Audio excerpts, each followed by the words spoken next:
Hi, my name is Hani Mansourian and I'm the co-coordinator of the Alliance for Child Protection in Humanitarian Action. The Alliance is an interagency network that consists of almost 100 organizations with many more individuals who are interested in protection of children in crises. The mission of the Alliance is to support the efforts of humanitarian actors working on child protection by developing and making accessible technical tools, which includes evidence, standards, other technical material like advocacy documents, to help them be more effective and efficient in the services that they provide to children. In other words, the Alliance produces technical public goods that are produced by many and are accessible to everyone. Today I'm here to briefly talk about our strategic plan for the period of 2018 to 2020. The strategic plan and a brief version of it that are translated in a few languages are available on our website at alliancecpha.org. You can also find our work plan for the same period of 2018 to 2020 on our website. Our primary guiding principles are the ones that are outlined in the minimum standards for child protection and humanitarian action, as well as the core humanitarian principles. But there are three particular principles that we wanted to highlight that run through the work of the Alliance and are outlined specifically in our strategic plan. First one is that our work has to be field focused. This entails a clear orientation towards producing technical material that are needed in the field and are useful to field practitioners. The second principle for us is that our work has to be child-centered. Based on the guiding principles outlined in the minimum standards for child protection and humanitarian action, all activities and products of the Alliance will place the child at the center. Now, this does not mean that we do not consider the environment of the child, which is the family and the community and the bigger society, which brings me to the third principle, which is our work has to be family and community driven.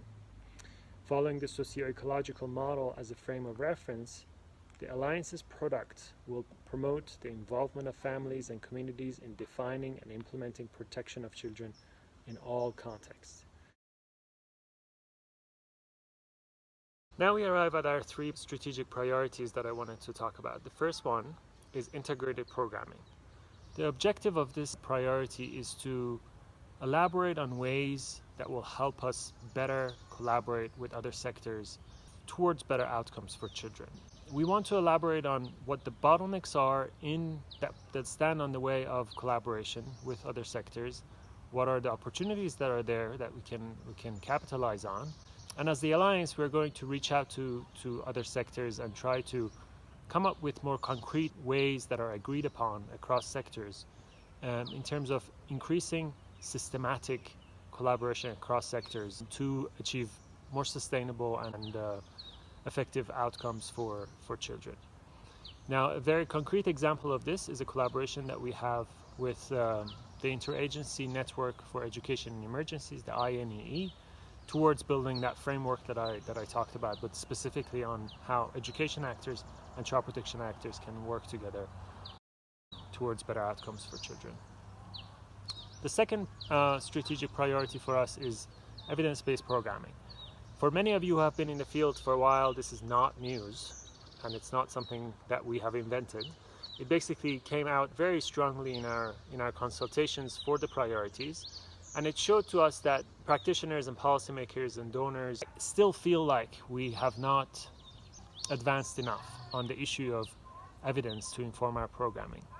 So the main objective that we have within this priority is to significantly boost our sector's reliance on robust evidence.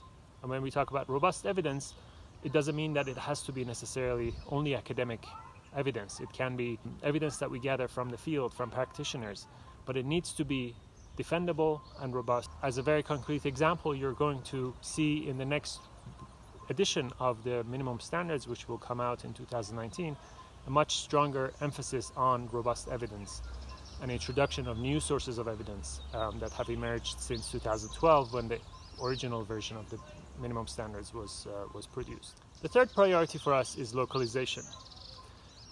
As many of you know, the World Humanitarian Summit and the resulting grand bargain committed the humanitarian community to, and I quote, making principled humanitarian action as local as possible and as international as necessary.